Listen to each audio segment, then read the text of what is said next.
우리는 이미 포위되었다. 그냥 투항하자. 1949년 5월 4일 어릴 적 친구이자 육군 대대장이었던 두 명의 군인이 무려 300명이 넘는 부대원을 이끌고 월북한 충격적 사건. 지금 시작합니다.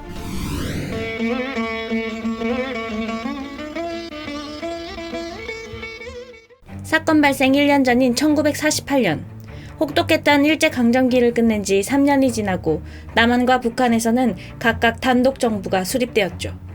하지만 이후에도 여전히 접경지역에선 크고 작은 교전이 이어졌고 갈등의 골은 점점 더 깊어져가고 있었습니다. 게다가 북한에선 우익 세력에, 남한에선 좌익 세력에 대한 투청과 탄압이 시작되었죠. 싹 다 잡아들여! 이는 군대 내에서도 예외는 아니었습니다.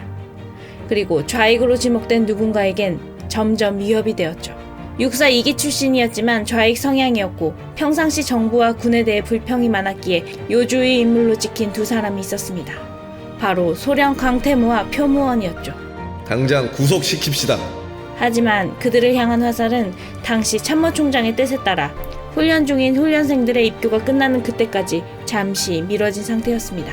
1949년 5월 3일 사건 발생 1일 전 강태무는 한 사람을 비밀리에 만나게 되죠. 그리고 그동안 추진했던 계획들을 실행에 옮겨야 할 때가 왔음을 직감합니다. 상부의 명령이 떨어졌다. 모두 집합! 그날 새벽 1시 상부의 지시라며 부대원들에게 소집 명령을 내리고 294명의 부대원들은 그와 함께 38선 근처로 이동했죠. 38선에 있는 인민군 보안대를 공격하기 위한 목적이었습니다. 그저 작전 명령인 줄만 알고 있는 부대원들. 그들에게 닥쳐올 미래는 누구도 상상하지 못했습니다. 저녁 6시 38선 근처는 이미 무장한 북한군이 포위하고 있던 상황. 즉시 공격 명령이 떨어지고 교전이 시작되죠. 더 우세한 장비를 갖추고 맹공격하는 북한군. 부상자가 속출하고 전세가 순식간에 밀리기 시작하던 그때 백기 들고 투항하라! 한참 교전이 진행되던 중 대대장 강태무는 갑작스럽게 부대원들에게 투항을 명령합니다. 대대원들이 당황해하며 투항을 하자 그들은 곧 포로 신세가 되고 말았죠. 강태무가 미리 짠 각본. 부대원들은 꼼짝없이 가족과 터전을 벌이고 북으로 가야 하는 상황이었죠. 그런데 다행히도 모든 부대원이 순순히 투항한 것은 아니었습니다. 절반에 가까운 143명은 필사적으로 저항했고 결국 탈출에 성공했죠. 한편 강태무의 어린 시절 친구이자 같은 대대장이었던 소령 표무원. 그도 같은 날 은밀히 월북을 계획하고 있었습니다. 그 역시 남한에선 군내에서 좌익 세력으로 몰려 언제 곤혹을 치를지 모를 불안했던 상황. 하지만 반대로 한 부대를 이끌고 북한에 가면 환대와 융숭한 대접을 받을 수도 있었기에 꽤나 달콤한 유혹에 넘어가고 말았죠. 사건 발생 당일 1949년 5월 4일 야간 행군을 빌미로 점심 식사를 끝낸 병사들 455명을 집결시킨 대대장 표무원. 부대원들을 이끌고 20km 떨어진 38선을 향합니다.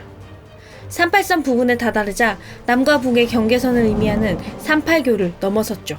이미 그곳에서 기다리고 있던 북한군들이 그들을 에워싸자 대대장 표무원은 기다렸다는 듯 부대원들에게 외칩니다. 우리는 포위당했다. 저항해도 피해만 날 것이 뻔하니 무기를 버리고 투항하자. 안 됩니다. 그럴 수는 없습니다. 부대원들이 우왕좌왕하자 북한군은 공격을 시작했죠. 예상치 못한 상황에 부대원들은 투항과 탈출 양쪽으로 갈립니다. 투항을 찬성하는 몇몇 부대원, 그리고 그렇지 않은 부대원들의 필사적인 탈출. 실탄조차 없는 상황 239명은 가까스로 돌아오는데 성공했고 부대로 복귀했죠. 복귀한 부대원들의 보고를 받은 상관이 달려가 38선 근처에서 방송을 통해 돌아올 것을 종용했지만 이미 그때는 표무원이 이끈 부대는 멀어져 간 상태였습니다.